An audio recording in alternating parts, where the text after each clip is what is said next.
మీకు ఎప్పుడైనా ఈ డౌట్ వచ్చిందా?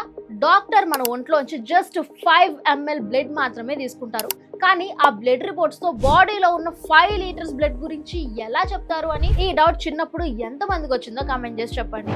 అలా చిన్న శాంపుల్ తో మొత్తం బ్లడ్ గురించి చెప్పే కాన్సెప్ట్ ని హోమోజీనియస్ మిక్స్ అంటారు. అంటే ఇప్పుడు మనం కాఫీ కలుపుతున్నాం అనుకోండి, షుగర్ సరిపోయిందో లేదో తెలుసుకోవడానికి ఒక చిన్న సిప్ వేస్తాం కదా, ఎందుకంటే షుగర్ మొత్తం కాఫీలో కలిసి ఉంటుంది కాబట్టి. అలాగే సముద్రంలో ఉప్పుని కొలవాలి అని అంటే మొత్తం సముద్రాన్ని టెస్ట్ చేయం కదా, చిన్న శాంపుల్ తీసుకుంటాం.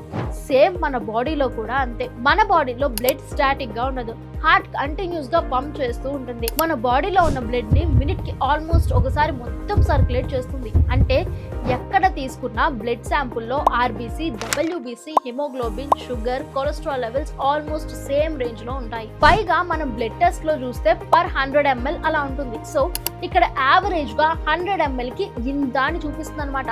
దాన్ని బట్టి టోటల్ బాడీలో బ్లడ్ కి కన్సిడర్ చేసుకోవచ్చు. అది మ్యాటర్.